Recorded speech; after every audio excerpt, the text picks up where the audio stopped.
Materi manajemen kelas 10. Arti manajemen. Pengertian manajemen. Manajemen adalah suatu proses dalam rangka mencapai tujuan dengan bekerja bersama melalui orang-orang dan sumber daya organisasi lainnya.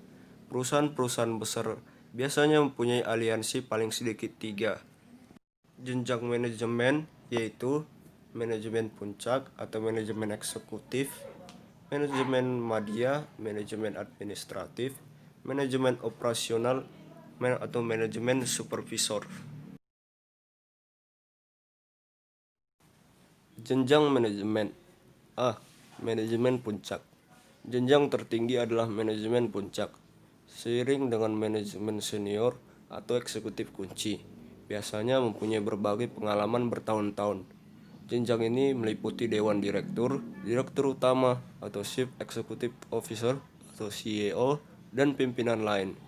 Manajemen ini bertugas menyusun rencana umum perusahaan dan mengambil keputusan-keputusan penting tentang hal-hal seperti penggabungan atau merger, produk baru, dan pengeluaran saham.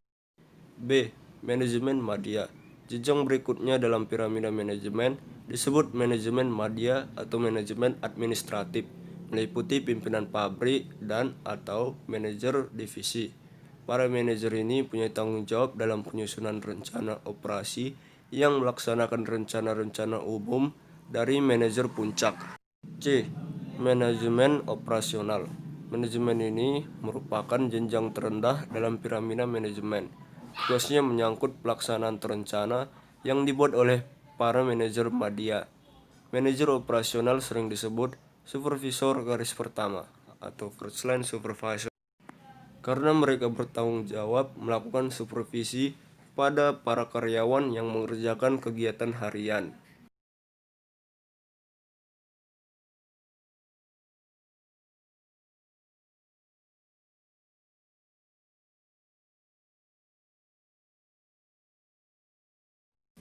Prinsip manajemen. Prinsip manajemen adalah dasar-dasar atau pedoman kerja yang bersifat pokok yang tidak boleh diabaikan oleh setiap manajer atau pimpinan. Dalam prakteknya harus diusahakan agar prinsip-prinsip manajemen ini hendaknya tidak kaku, melainkan harus luas, yaitu bisa saja diubah-ubah sesuai dengan kebutuhan. Prinsip-prinsipnya: 1. Pembagian kerja yang berimbang. Dalam membagi-bagikan tugas dan jenisnya kepada semua kerabat kerja, seorang manajer hendaknya bersifat adil, yaitu harus bersikap sama baiknya dan memberikan beban kerja yang berimbang. 2. Pemberian kewenangan. Pemberian kewenangan dengan rasa tanggung jawab yang tegas dan jelas. Setiap kerabat atau karyawan hendaknya diberi wewenang sepenuhnya untuk melaksanakan tugasnya dengan baik dan mempertanggungjawabkannya pada atasan secara langsung. Unsur-unsur manajemen.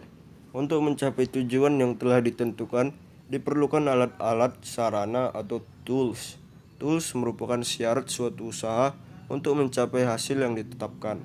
Tools tersebut dikenal dengan 6M, yaitu man, money, materials, machine, method, dan markets. Yang pertama, man atau SDM. Dalam manajemen, faktor manusia adalah yang paling menentukan. Manusia yang membuat tujuan dan manusia pula yang melakukan proses untuk mencapai tujuan. Tanpa ada manusia, tidak ada proses kerja, sebab pada dasarnya manusia adalah makhluk kerja. Yang kedua, money atau uang. Uang merupakan salah satu unsur yang tidak dapat diabaikan. Uang merupakan alat tukar dan alat pengukur nilai. Besar kecilnya hasil kegiatan dapat diukur dari jumlah uang yang beredar dalam perusahaan. Oleh karena itu, uang merupakan alat atau tools yang penting untuk mencapai tujuan karena segala sesuatu harus diperhitungkan secara rasional. Hal ini akan berhubungan dengan berapa uang yang harus disediakan untuk membiayai gaji tenaga kerja, alat-alat yang dibutuhkan dan harus dibeli, serta berapa hasil yang akan dicapai dari suatu organisasi. Yang ketiga, materials atau bahan. Materi terdiri dari bahan setengah jadi atau raw material dan bahan jadi. Dalam dunia usaha, untuk mencapai hasil yang lebih baik. Selain manusia yang ahli dalam bidangnya, juga harus dapat menggunakan bahan atau materi-materi sebagai salah satu sarana. Sebab materi dan manusia tidak dapat dipisahkan. Tanpa materi, tidak akan tercapai hasil yang dikehendaki. Keempat, mesin atau mesin. Dalam kegiatan perusahaan, mesin sangat diperlukan. Penggunaan mesin akan membawa kemudahan atau menghasilkan keuntungan yang lebih besar serta menciptakan efisiensi kerja.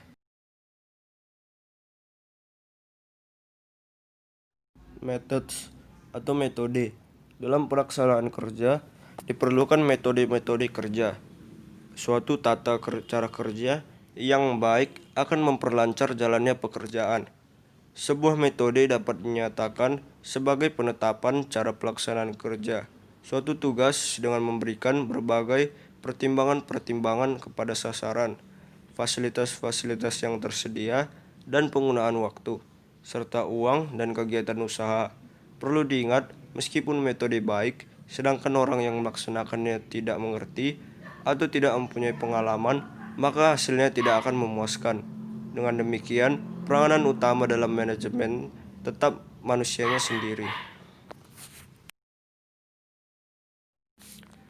Fungsi manajemen. Yang pertama, planning. Planning atau perencanaan merupakan pemilihan atau penetapan tujuan-tujuan organisasi dan penentuan strategi kebijaksanaan, proyek, program, prosedur, metode, sistem anggaran, dan standar yang dibutuhkan untuk mencapai tujuan. 2. Organizing. Organizing atau perorganisasian ini meliputi penentuan sumber daya dan kegiatan-kegiatan yang dibutuhkan untuk mencapai tujuan organisasi. Perancangan dan pengembangan suatu organisasi atau kelompok kerja yang akan dapat membawa hal-hal tersebut ke arah tujuan. Penugasan tanggung jawab tertentu, pendelegasian wewenang yang diperlukan kepada individu-individu untuk melaksanakan tugasnya.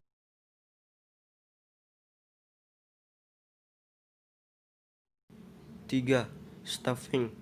Staffing atau penyusunan personalia adalah penarikan atau rekrutmen, latihan dan pengembangan, serta penempatan dan pemberian orientasi pada karyawan dalam lingkungan kerja yang menguntungkan dan produktif. 4. Leading. Leading atau fungsi pengarahan adalah bagaimana membuat atau mendapatkan para karyawan melakukan apa yang diinginkan dan harus mereka lakukan. 5. Controlling. Controlling atau pengawasan adalah penemuan dan penerapan cara dan alat untuk menjamin bahwa rencana telah dilaksanakan sesuai dengan yang telah ditetapkan.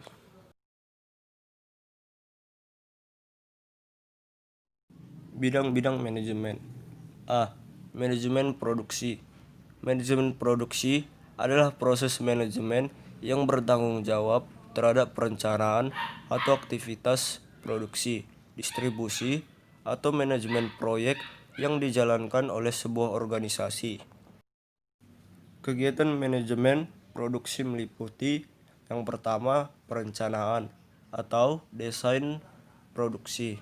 2. Pengendalian atau berkaitan dengan persediaan produksi. 3.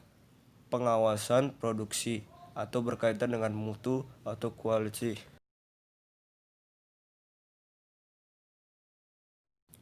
Manajemen pemasaran. Manajemen pemasaran adalah suatu rencana kegiatan yang dilakukan oleh perusahaan berdasarkan analisis situasi dan tujuan yang telah ditetapkan. Kegiatan pemasaran antara lain menetapkan produk yang disukai pasar, harga, promosi, dan penempatan jalur distribusi. Fungsi pemasaran meliputi yang pertama, penjualan, kedua, pembelian, ketiga, pengangkutan, keempat, pembelanjaan, yang kelima, penanggungan risiko, keenam, standarisasi dan guiding, 7. Informasi pasar.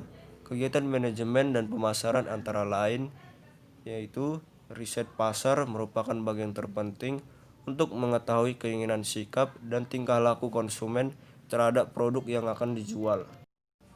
Lalu, segmentasi pasar, yakni proses kegiatan membagi pasar ke dalam kelompok-kelompok konsumen yang akan dilayani oleh perusahaan.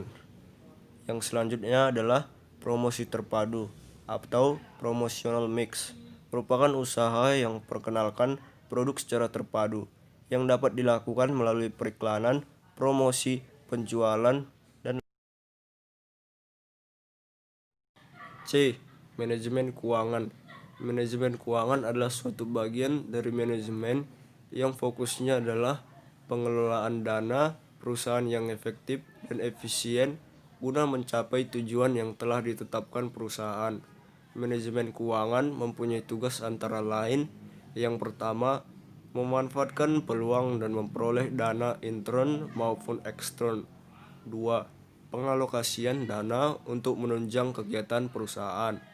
Ketiga, penggunaan dana yang dilakukan secara efisien dan efektif. D. Manajemen personalia.